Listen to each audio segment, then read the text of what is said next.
Hi, good morning. This is Damon Scott, Marketing Director here at PVBS, and I want to thank everyone for joining us today as we look at the Microsoft Dynamics NAV for Government Contractors. So we're going to have a quick preview of different functionalities, different areas, and looking at the fully integrated business management solution. Again, today's presentation will include an overview of the executive dashboard. We're going to look at the fully integrated web, time, and expense system.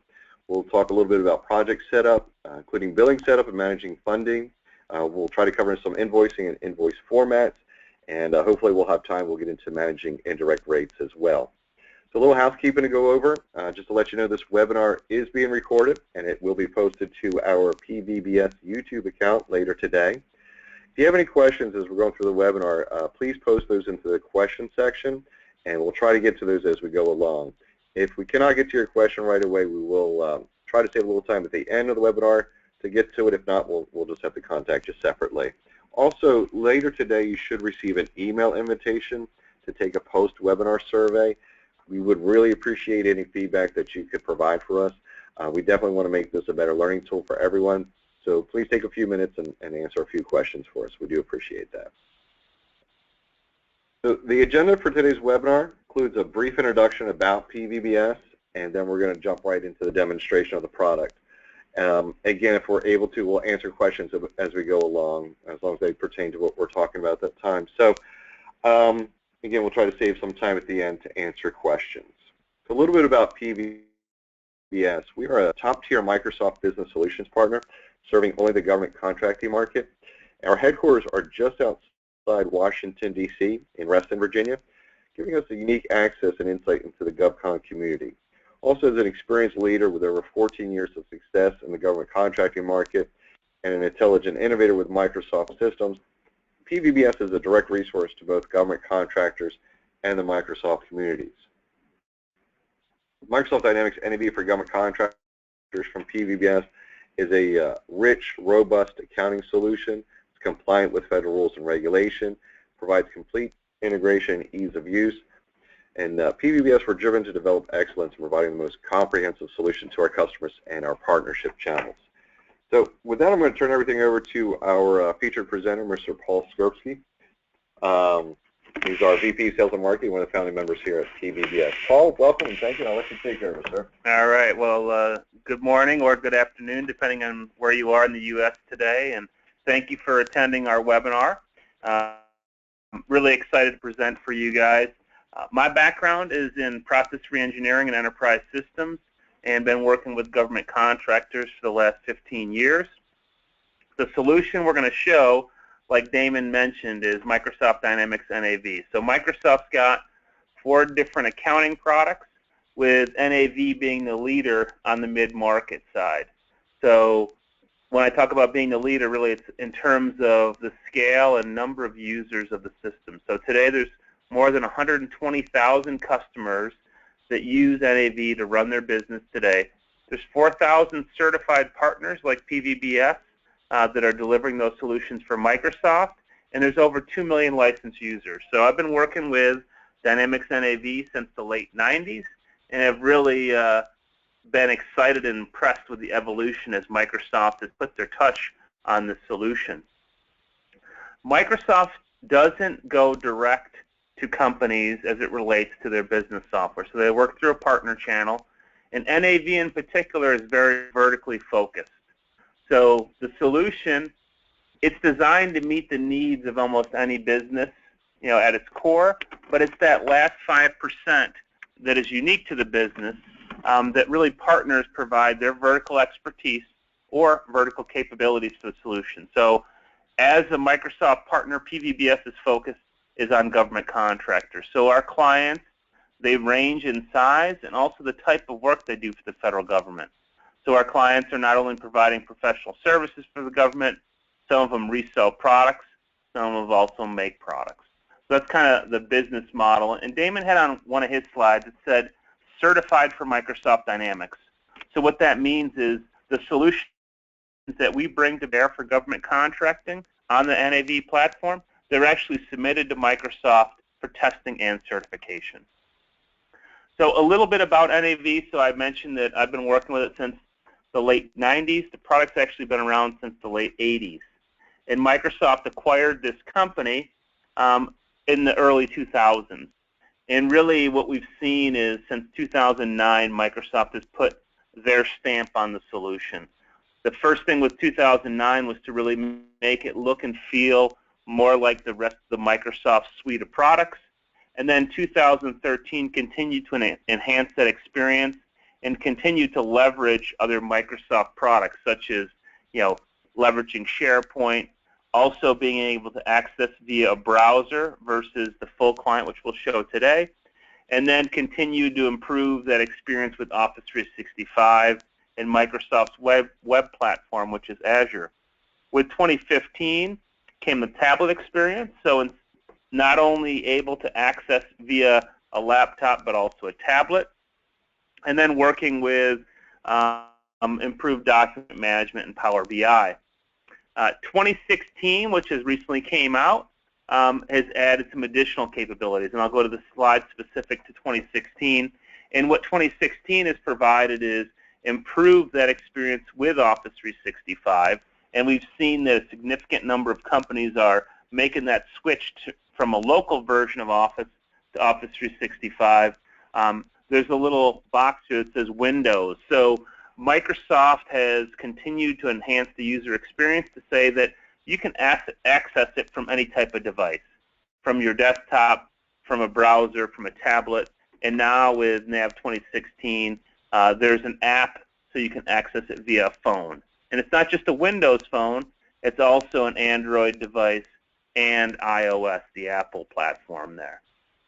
And then, continuing to expand on leveraging capabilities from the internet, improve workflow, banking functionality, and overall improved platform capabilities. So that's just a little bit about the background on the product.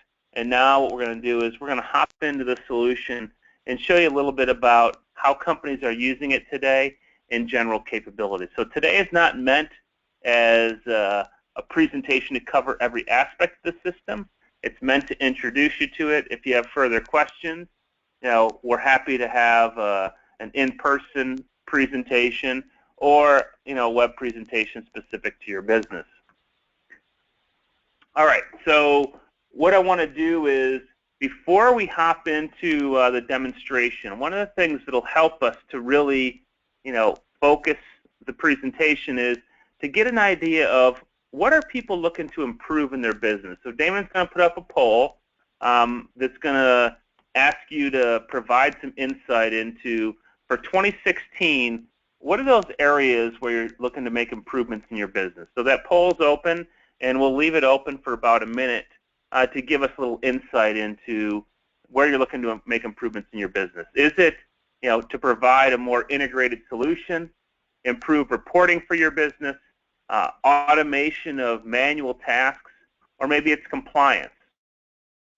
So that compliance, and I guess there's an all of the above. That's a new one there. It just threw me for a loop. And then some, because I'm sure a lot of people. Well, of course everyone's going to answer that one. I didn't realize that. So I might need to change not surprisingly, what we see is it looks like the greatest percent is people are looking to make some vast improvements across the board there. Integration with other systems comes in at about 12%, reporting at about 7%, automating manual tasks about 10%, compliance 3%, and the vast majority are saying there's several things we want to improve. So, all right, so let's go ahead and let's get started to give you a little insight into the solution, how it works.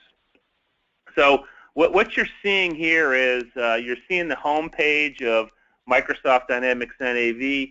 It has what they call a role-tailored client.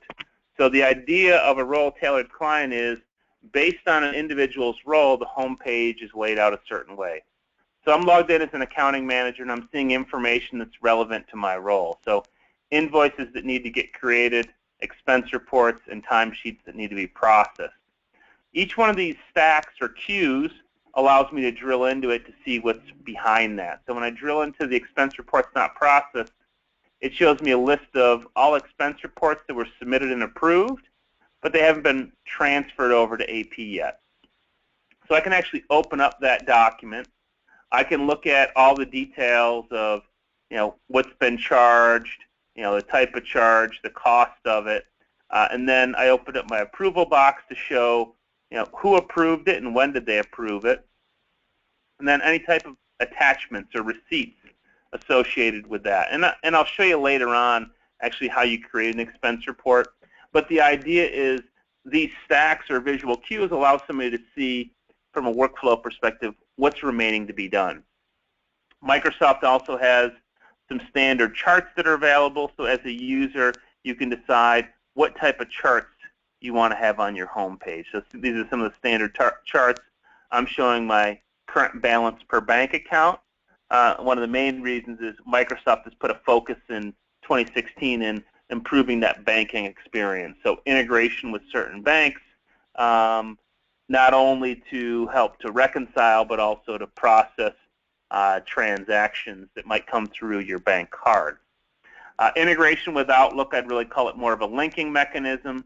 So the idea is you can have a part on your home page that can show your emails in any one of your Outlook folders. It can show your calendar, open tasks. And as the user, it's just, if I go to this one interface, it gives me links back to those other places.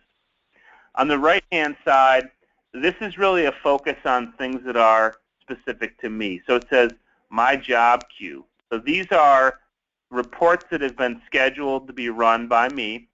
Each one of these reports, you can decide, when does it need to be run. If it's a recurring report, maybe I need to run this report every Monday, and I want it to show up my inbox in PDF, Word, Excel, or maybe I need to print it, and I can identify what printer it goes to. So if it's coming to me in electronic form, it would just show up in my inbox. Really trying to provide some automation of things that you might do manually, or you can do things off hours when you're not there versus run reports. You don't have to sit there and watch the report run.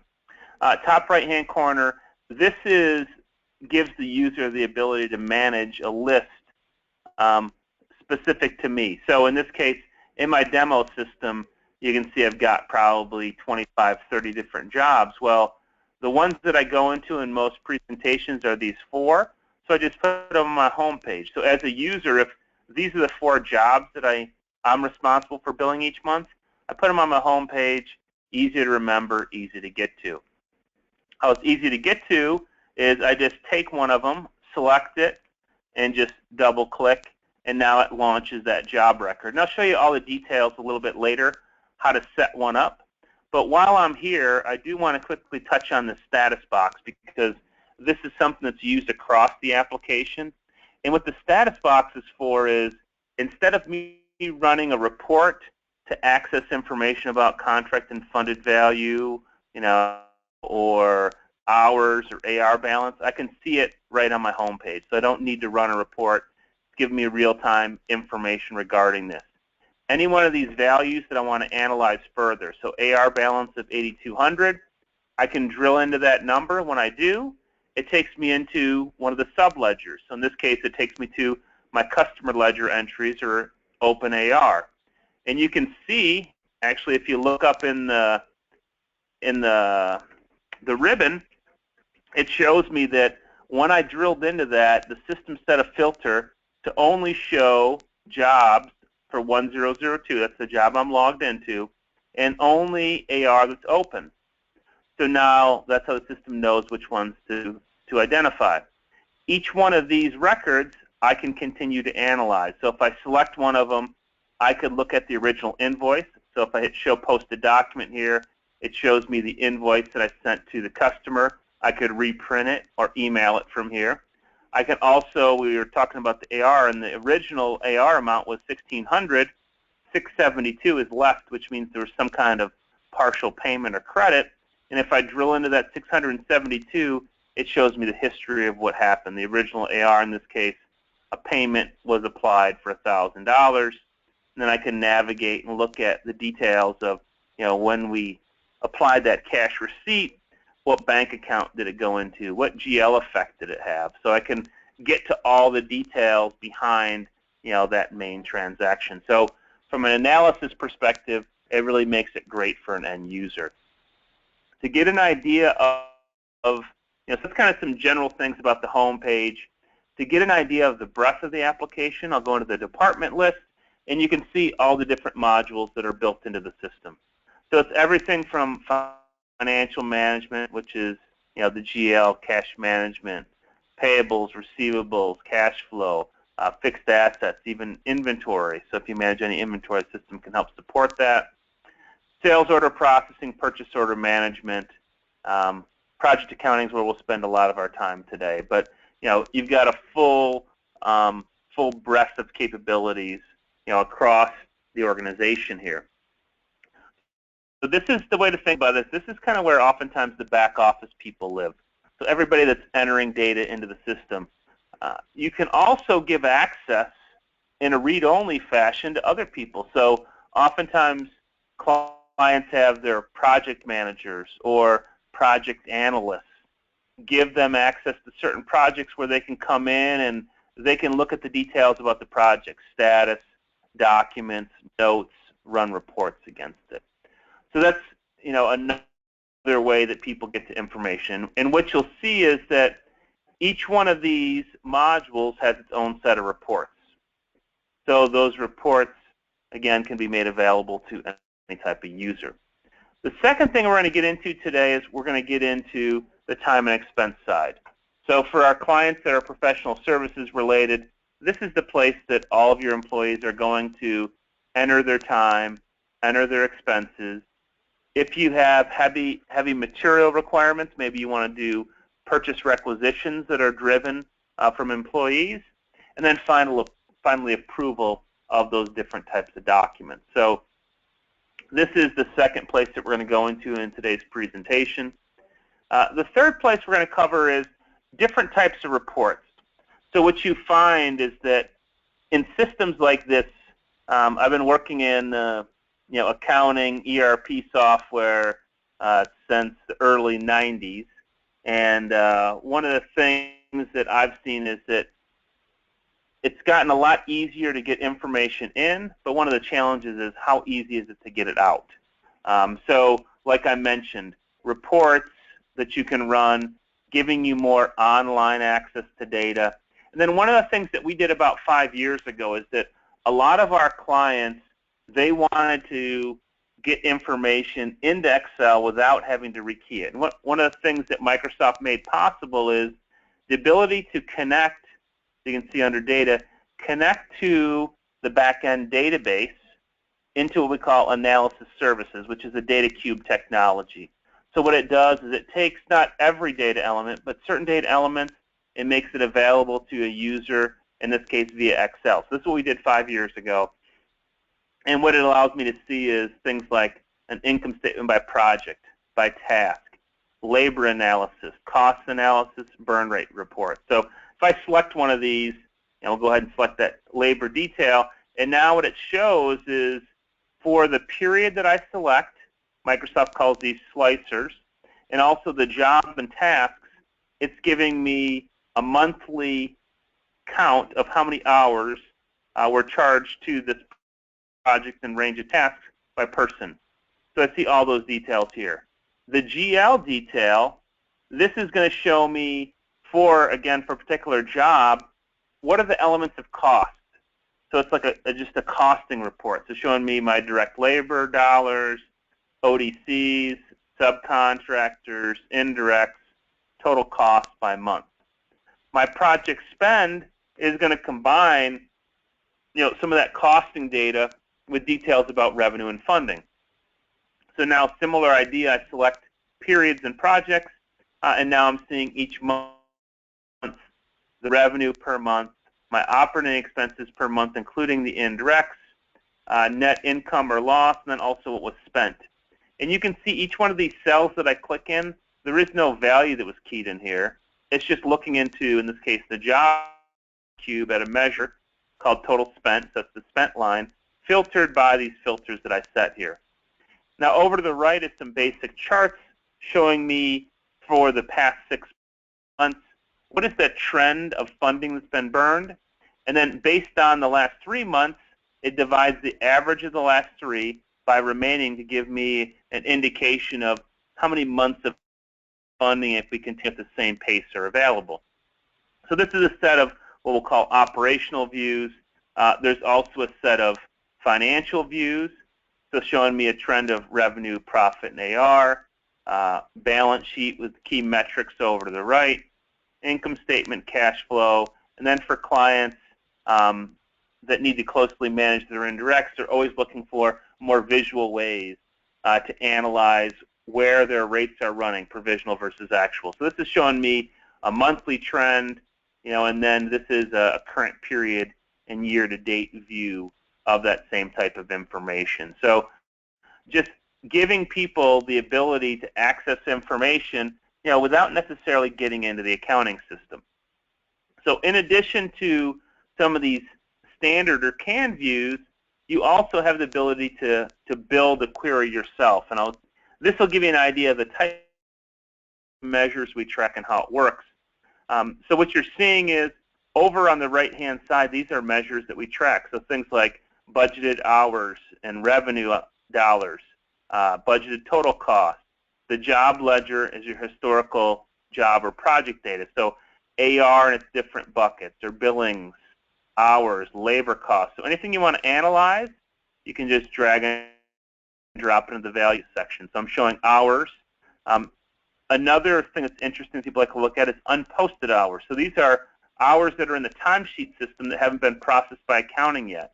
So maybe I want to look at both hours that have gone through accounting and also unposted hours. And you can see it's kind of building that over to the right. And then in the rows would be, how do I want to group things? So maybe I want to look at it by the different contract vehicles I have. So I'm going to go ahead and select my contract vehicle. And now here's my different contracts, hours and unposted hours. If I wanted to see underneath the contract, who are the PMs that are managing tasks under that contract? Here are the different PMs that are managing them. And then finally, maybe I want to see information regarding the labor category codes or the people.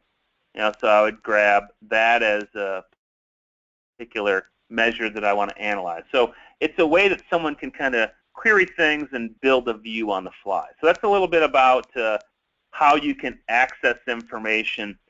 Now what I'd like to do is we're going to hop in and we're going to actually show you how do you get that data in so you can analyze things.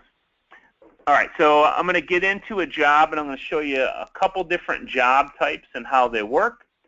And then from there, we'll go through and enter some time and expenses and talk about the billing process. All right, so first I'm going to go to the job setup. What you're seeing is this is my internal job number, description of the work, who is the client that we're doing the work for. So anytime you see a little caret down, it means I'm looking into a list. So this is a list of all my customers, and I would select the client that we're doing the work for. If you had a project or a job that the customer didn't exist yet, I can just hit the new customer box. It launches that and allows me to create that customer on the fly. I don't need to go out of the jobs module and into the customer setup in a different screen. It launches that screen right within my form. So now once I select the customer, it fills in all the customer data. Then I can select who's the main contact at the customer. So you can keep a list of your contacts specific to a customer, a vendor, partner, whatever it might be. What type of client, who's the PM, what type of contract. So this one we're going to focus on first is the cost plus fixed fee. Then we'll go over to a T&M.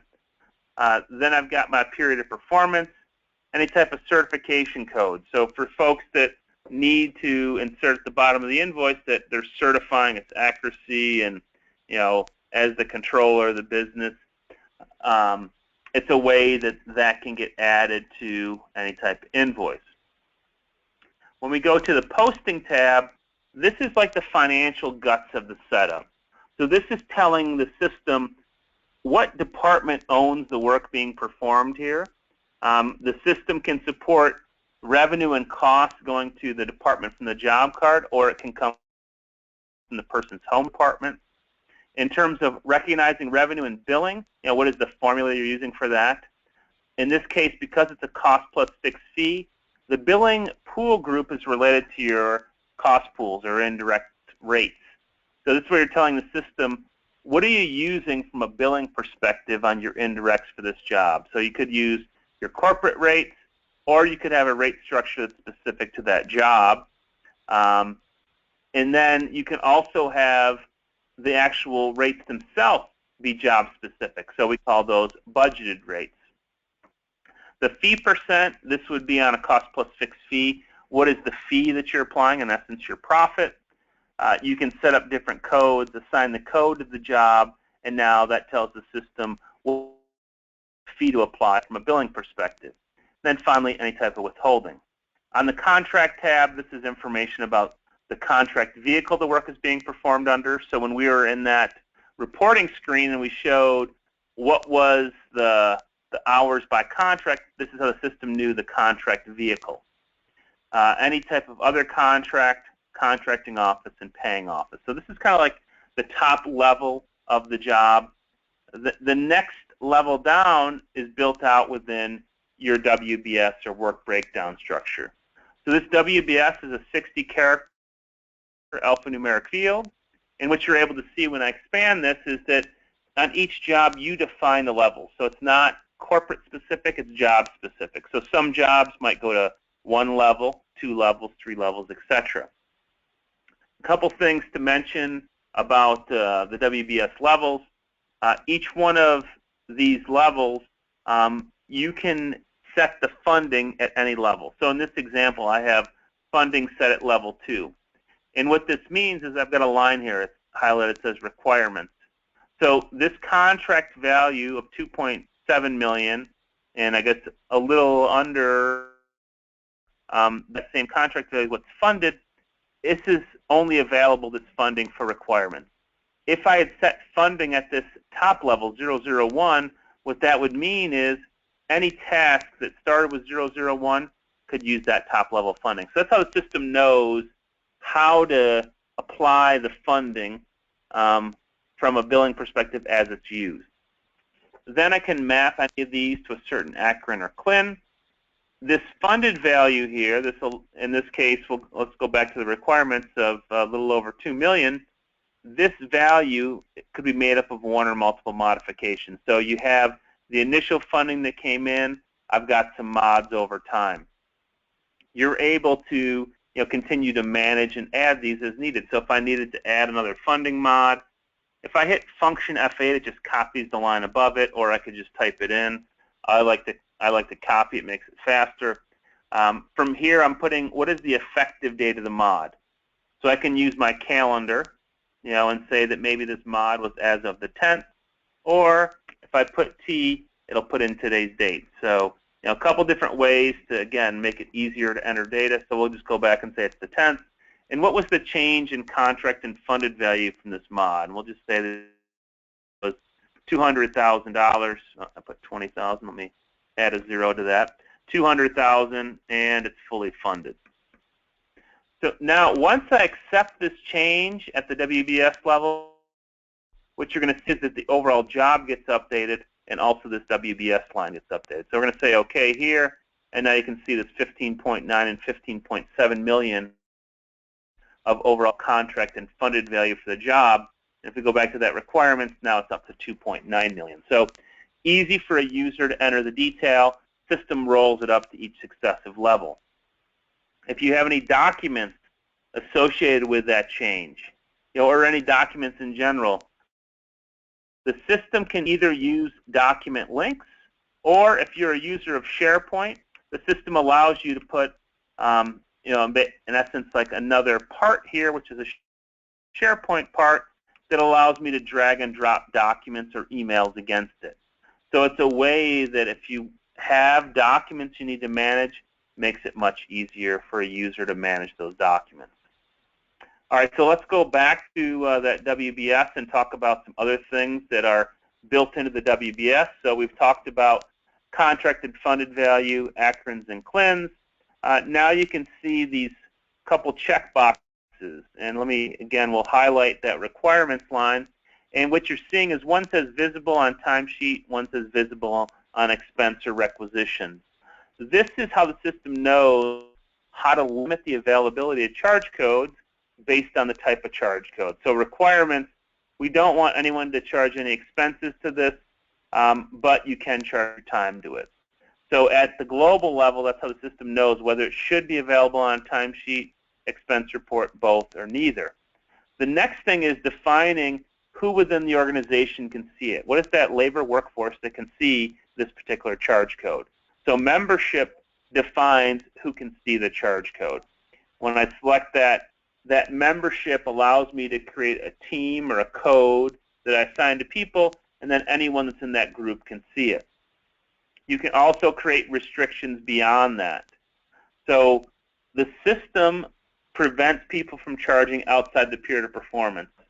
If you want to restrict even further down, so maybe my period of performance was all of 2014 for this task, but I want to allow Mark the ability to just see it during, I guess, March 1st to the 15th, I can do that, and that makes it so this person can only see it for that restricted period of time.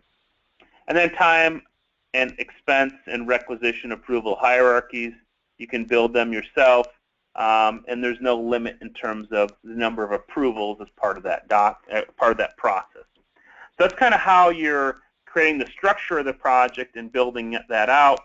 Next thing we're going to just touch on again at a high level to save some time is we'll talk a little bit about budgeting, project budgeting and forecasting.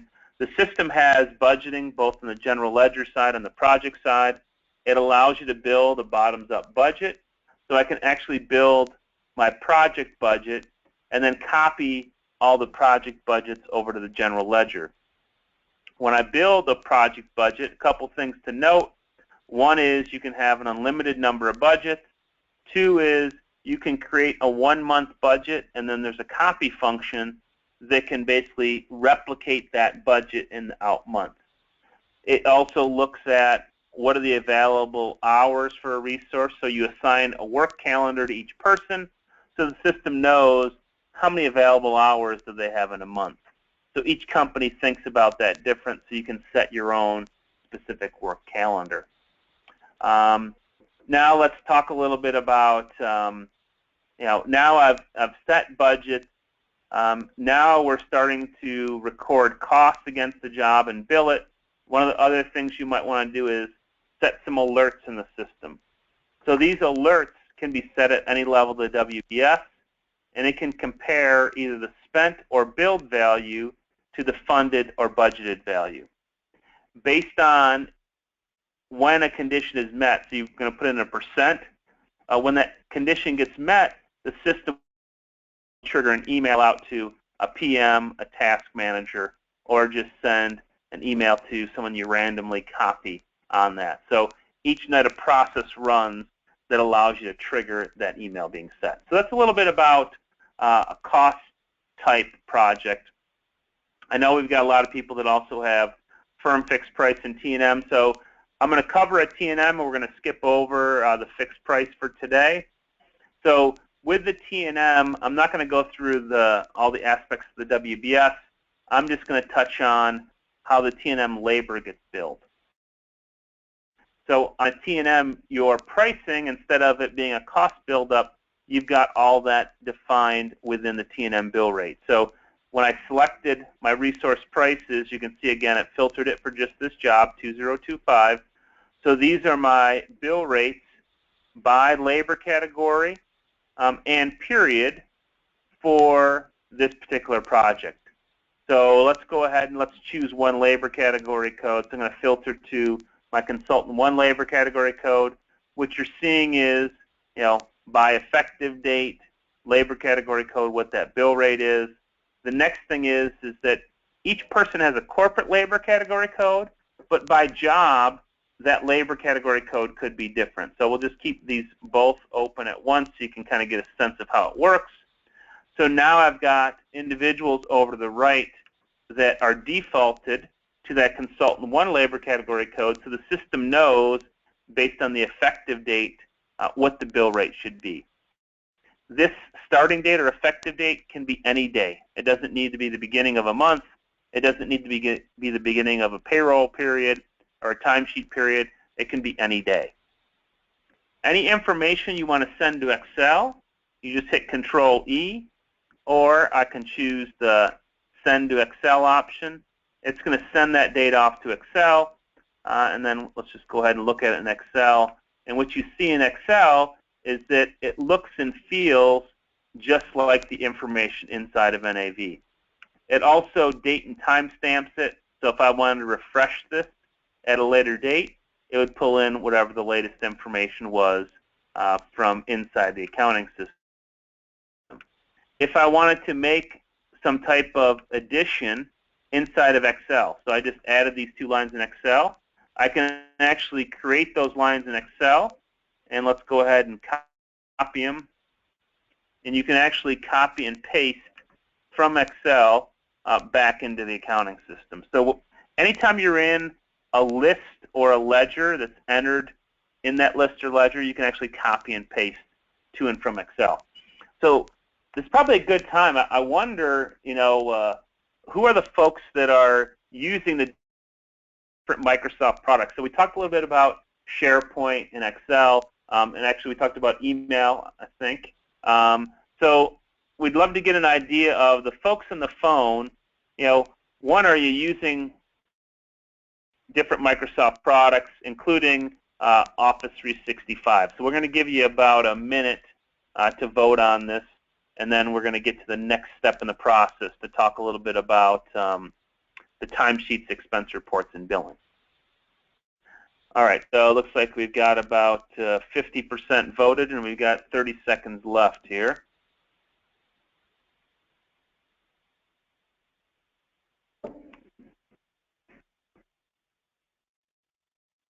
All right, we'll just give them another 10 seconds to have a few of the stragglers enter the data in. And let's go ahead and let's close that poll, Damon. We got 94% voted. So what we're seeing is close to 40% are using Office 365, which is, I think, what we typically see. Over 90% using Outlook, close to 60% on SharePoint, and 87% using Excel. So I guess there's some folks that, maybe they didn't see the checkbox or not. But so a lot of folks on the phone using Microsoft products already, and we've shown some of the ways of how we're leveraging those Microsoft products. So now, we've set up a couple different jobs and talked about how they're constructed. Now let's talk about recording time and expenses. And I guess before we go there, the one thing we should talk about is people ask this question. What they want to know is, from the timesheet side, how integrated is it, and how much administration is there that happens outside the accounting system? So actually, all the administration happens inside the accounting system. And when you think about the administration from a timesheet side, we'll say there's 3 different things. So one is, we talked about how we identify if it's visible or not. We talked about how we decide who can see charge codes. That's the membership side, all done inside of NAV. And then the third thing is, let's go back to that WBS. Each one of these tasks can have a period of performance. So this starting date and ending date. So if I'm just going to put in something in here. We'll just say from Jan 1 through 12/31 of 18. That's the period of performance. So what that does is that tells the system this charge code for labor on this remediation services, it's open for that 3-year period. So once that period ends, that charge code's no longer available to people. So it's all done inside the system, and it's all real time. And there is no process I need to run to update the timesheet to define who can see information on the timesheet side. All right, so let's go over to a timesheet, and let's enter some time. All right, so a couple different things. I'm just in a browser here. Things that as a user I can do. And I have a tablet, and I don't know how it just did this, but It just flipped my screen, so that was interesting. Oh, it's fine on here, though. Oh, it did? Okay. So that's the interesting thing about a laptop that's a tablet. Somehow, all of a sudden, it was upside down. All right, so I was looking at my personal time off. So this PTO balance, the system can generate the accrual. What the codes are defined by you. So as an organization, if you only have PTO, that's what the people are going to see. If you have vacation, sick, that's what they're going to see. PTO request. So this is the place that as a user, if I need to get time off, this is where I would ask for that time off. So maybe we don't offer New Year's Eve off, but I need that off. So I can go ahead and say I need New Year's Eve off, and it's travel to in-laws for New Year's Eve. What is the job that it's going to go against? So in the system, it's both direct and indirect jobs. So we'll just say that it's going to go to my PTO, but it could go to leave without pay. And then I hit save, and now what's going to happen is an email is going to go out to my approver. And it says that PTO request has been submitted. When they get that request, they're able to approve or reject it. If they approve it, it automatically goes on my timesheet. If they reject it, they need to put a comment as to why. Other things as a user I can do is I can set favorites. So these favorites would be, here's the projects I work on every period. I set them as favorites. Then every time I create a new timesheet, it's going to automatically fill those favorites in for me. And then what I do is I go to the day that I worked. So today is Thursday, and it looks like I already entered some hours this morning. But let's just say that I actually come in at 2 o'clock in the morning, right? So I already put in my 8 hours for the day, and I had 4 that was against this project, and let's put the other 4 against this project. If I need to enter a comment, I hit my enter comment box, and I put a comment in here, and I'll just say, boy, am I tired. And now you see that that comment has been recorded. Then I would save it. At the end of the pay period, hit the submit button, and then this is going to be the thing that finalizes my timesheet. If I make a change to any previously saved cell, you're going to be required to put a comment in there. So you can see that certain types of codes you can enter in the future, and you can see that there's PTO that was entered in the future. If I made a change to this, so I went from 4 to 8, system requires a reason for the change. And we'll just say needed full day off. Hit OK. The system stores them in 2 different places, so when the government comes in to do a timesheet audit, you could look at audit trail. These comments are used for internal purposes, or if you share them with customers, you can do that. And I've heard all sorts of funny stories about, and not so funny stories about comments people put in there, but they're stored in 2 different places, so you don't need to share the audit trail comments or the comments that are put on a timesheet that might be for internal purposes with the audit trail. So that's kind of the process you're going to go through to record time. Let me go through and we'll do a quick expense report. Hold on, Paul. Yeah. A question just came in while you're coming in. Yep. It's a good question. Okay. Bring it out there. Probably a lot of folks come across this. So the question came up about designating another person along with herself to approve leave and how that's set up. Okay. I know that's, yeah. If you want to cover that real quick. Yep. So what happens is just like when we were inside the system, there was that approval. So when we were on the WBS and we said, what is the approval hierarchy? So for a PTO job, you'd have whoever the approver is, and if there's multiple tasks, that tells you how you can assign the approver. So maybe each department has, a department head that approves PTO, and then the person only can see their task there. And then to have somebody else delegated, it can be done by several different people.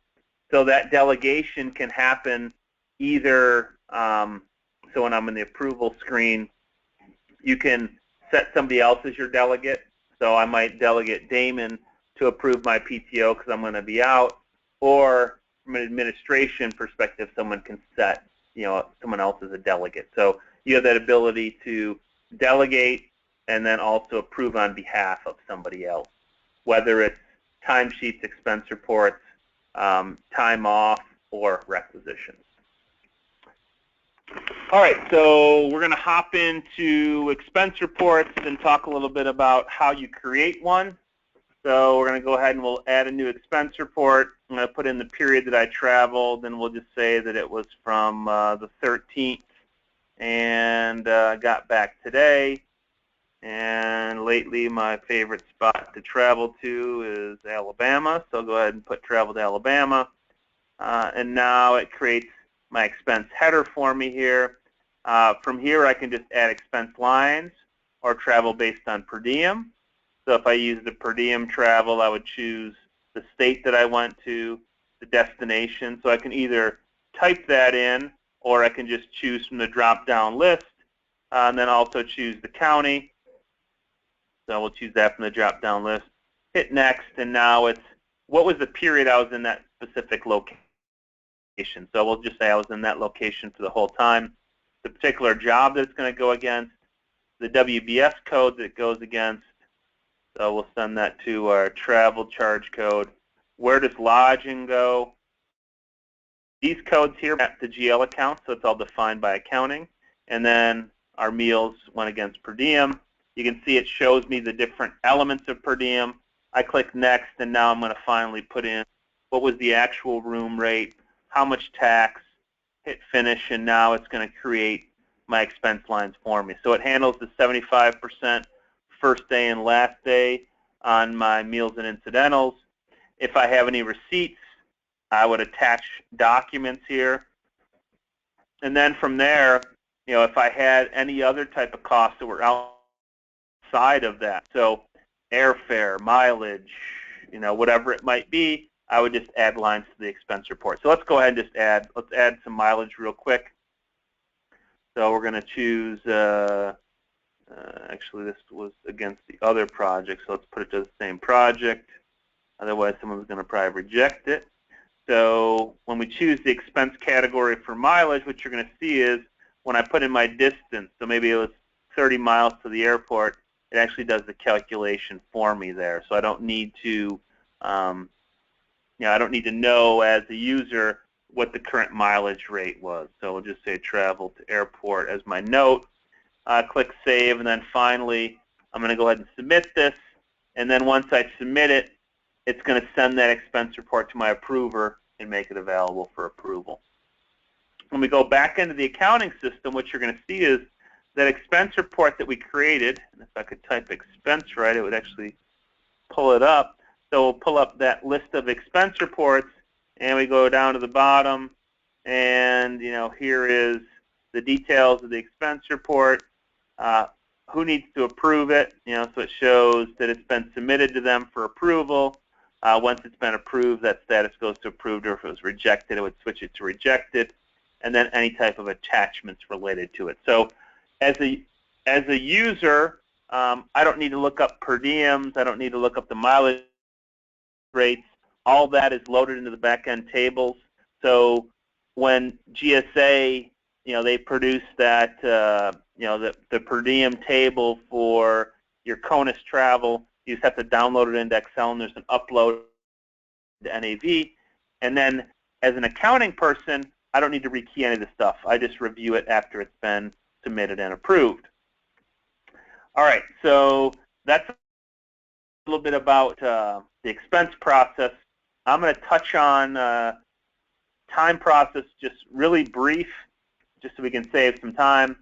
So the first thing everybody has to do is you got to run the missing time report at the end of your timesheet period, because unfortunately everybody doesn't enter their time when they should, or they don't have it approved or submitted. So this is going to show you who hasn't submitted or approved time. There's also a daily reminder that can go out to remind people to enter their time every day, and it can copy their supervisor. And then there's an end of timesheet reminder to actually remind them to submit their time. even though the system does all those things, people still will not do it, unfortunately. All right, so once you've done that, you get everybody to enter the time. Now you run the timesheet import process, and what this will do is it'll bring in all that approved time. You'll calculate the labor distribution, so using standard rate or effective rate, a couple other options that clients leverage there. We've got exports. So if you do payroll in-house, you would use the NAV payroll module. If you leverage a third party, we've got standard integration with ADP, Paychex, and payroll networks. But we've worked with a variety of payroll providers there. So that's how you're getting the time and expenses in. Damon talked a little earlier about managing your indirects, and that's done through the indirect rate setup within cost pools. This setup is as simple or as complex as your business. So there's 4 steps to setting it up. So step 1 is you're defining what is your rate structure. So you can see in my demo system I've got fringe, an overhead company site, client site, and G&A. The one requirement is you set up the structure, the sequence number needs to be defined in a way that any intermediate pools or service centers, they are in a sequence above wherever the final cost would go to. So for example, fringe, a portion of fringe goes into overhead and G&A, so it needs to be a sequence above those different pools. The next step is for each of the individual pools, you've got to calculate what's in that pool, what's in that base, and what departments participate. So in my demo example, my overhead client site pool, I'm accumulating costs within my overhead accounts, in this case just for a client site department. Behind that code is certain GL accounts. So if I look at my overhead accounts and look at the details of it, it's saying that account 7,000, which is my overhead expenses, through, it looks like 7,700, which is my allocated fringe to overhead. Those are the costs that I'm accumulating, and then whatever my base is. Okay. You were looking. Dan was looking at me like he had a question, but there was actually a flood of questions that came in, and I've been trying to respond to them. But okay. I know we're getting towards the end. Okay. There's some other things we need to cover. All right. I think we're going to have to contact some people separately for a lot of these questions. So we're gonna leave some time at the end, but I've got just a couple more comments on this, and then I'll go to billing. I've got one thing I want to show at the end, and then we'll cover any questions that we can. So we talked a little bit about the allocation. Oh, no, we talked about the pool and base. Allocation is where I'm telling the system when these costs are accumulated, what happens to them. So when it's the final pool, it's going out to projects at both an actual rate and a provisional rate. The system calculates the actual using the math of what's in my pool, what's in my base, and determining what percentage of those pooled costs go to each project. And then provisional, it just uses the provisional rate, by whatever that amount is to calculate what dollar amount would be allocated based on provisional. What you're seeing for each one of these pools is it's date sensitive. You're going to see this throughout. There's a provisional rate you're using for billing and allocations, a final rate once you get the government to approve it, and you can do your billing based on that final rate you're using provisional throughout the year. And if there's any updates to the rate, there's a process. So you can have, if you have an equitable adjustment halfway through the year because your overhead rate, you made some changes, government approves, instead of 65, it can be 66. You can manage that there. So now you've got your pools. I've got all my different costs come in. Direct costs through labor, expense reports. You can have costs come in through the PO system. I've got indirect costs that come in. Those indirect costs that were allocated, they hit both the general ledger and the project ledger. I'm just going to go to the general ledger really briefly to show you. Let me go down into my allocation accounts. And what you're seeing is I've got a bunch of different allocation accounts. So the actual costs are up in my expense section, but I'm just going to highlight 2. So I've got overhead to project, company site, actual. So the actual cost up above for overhead was $37,000. How it distributed that $37,000, if I drill into it, it's going to show me the detail of how those costs were allocated. So what are the different projects, tasks, and departments did those costs get allocated to? And then there's a report that you can run to look at actual versus provisional. All right, so now the other part of my month-end process I want to talk about is billing, and then we're going to leave a couple minutes for questions. All right, so let's go back to that cost type project and talk about how you generate the invoices. So the process you're going to go through is up in the ribbon. It actually says process. It says create invoice. So I'm going to choose the job. What is the billing group? So the idea of billing group is, in my demo system, I had 5 or 6 different tasks. If I bill them all together, then I would just have a billing group that said all. But maybe I bill certain ones on one invoice. We have something called support plan, and then implementation is a separate invoice. So this lets the system know that certain tasks get billed together. The period that I want to bill them for, this whole concept of final rate and what is the period of the final rate, I can run it or I can schedule it to be run, because behind the scenes the invoice is just a report. It creates what we call an invoice proposal or a pre-invoice. So this is the place that I'm going to go to review it. I would go in and print this. Different ways I can print it. So I can print it by category group, which means type of expense. Category group plus labor type means that labor, I actually want to split out my direct labor from subcontract labor, so we'll do that. How do I summarize it? Either by resource, which is the person's name, or by labor category code. Inception to date data, do I roll it up? Do I subtotal it? I won't go through all these things. I'm just going to go ahead and preview it. So we'll preview this, and let's make it a little bit bigger so the folks can see it. So you've got information about your company, so it'd be your address. I just put my logo in there. Bill to information, information about this invoice, so contract, funding information. Then you can see my labor. I'm showing the person's name and their labor category code. So if I choose labor category code, it would just roll these project management hours together. Current period, inception to date data. We split out subcontractors. You've got travel, materials, indirects that were applied, the fee, any withholding, subtotal for the invoice, inception to date information. You can export this to Excel, PDF, or Word. Once you complete it, you can send it for approval. That approval goes out to a PM, so they can actually approve that document. Once you approve it, you can post it. It becomes a historical document. From there, whoops, one too far, it becomes a posted document. What you can see from these posted documents is you can always reprint them. You can see that I reprinted this one 17 times. And you can also email this thing. So if I wanted to email it, I can. It sends a PDF out to the customer there. In addition to using some of those formats I showed, you can also leverage, we've got the 1034, 1035 built into the system. So I know that we're running out of time, and we always want to make sure that we end these things on time. So Damon, we've got, it looks like about a little over a minute. So I don't know if there's any specific questions that that you saw multiple times that you might want to throw out there, or we can just kind of follow up